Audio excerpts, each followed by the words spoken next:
Hello everyone, এই yummy tempting রেসিপিটাই আজকে আমি তোমাদের সাথে শেয়ার করব। এটা কি বলো তো, দেখে বুঝতে পারছো না? এটা হচ্ছে শোল মাছের ঝোল।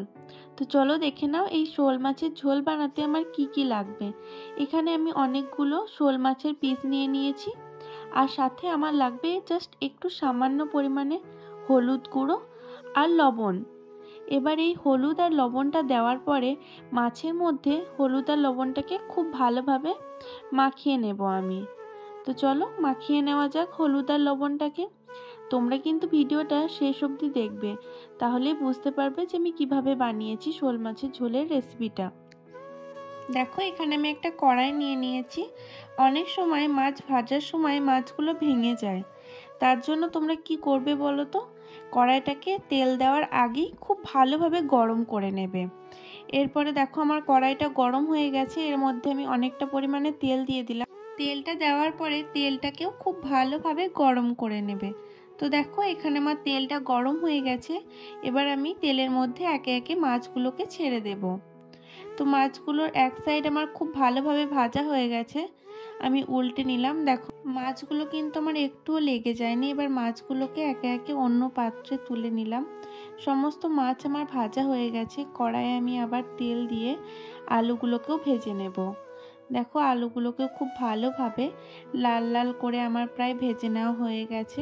এবার আমি আলুগুলোকেও একে একে তুলে অন্য পাত্রে রেখে দেব।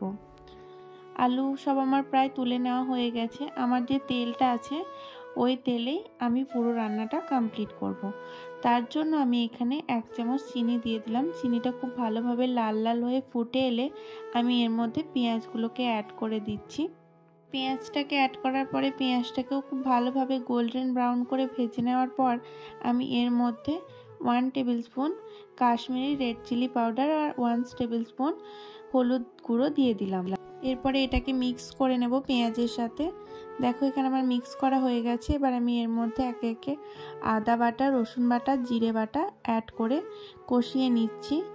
আমার হাফ কষানো হয়ে গেছে। মশলাটা যাতে পুড়ে না যায় তাই আমি এর মধ্যে একটু সামান্য পরিমাণে জল অ্যাড করে দিলাম। জলটা অ্যাড করার পরে মশলা থেকে তেল না ছাড়া অবধি মশলাটাকে খুব ভালোভাবে কষিয়ে নিতে হবে। এরপরে এর মধ্যে আমি 1 টেবিল স্পুন লবণ আর টমেটো কুচি অ্যাড করে দিলাম। টমেটোটা অ্যাড করার পরে আবার কিছুক্ষণ আমি নেড়ে নেব।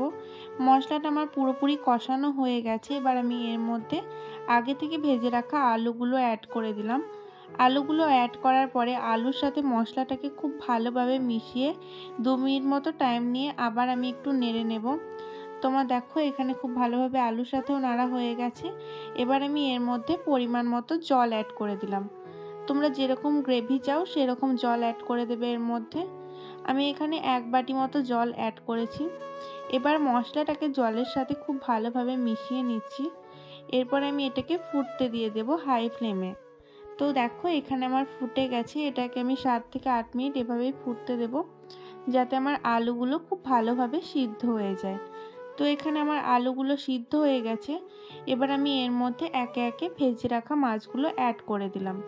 এবার মাছগুলো দেওয়ার পরে জাস্ট 2 মিনিট ফুটিয়ে নিলেই এটা একদম রেডি হয়ে যাবে আমার। তো রেসিপিটা তোমার কেমন লাগলে অবশ্যই জানিও, আর ভালো লাগলে লাইক, কমেন্ট, শেয়ার করতে।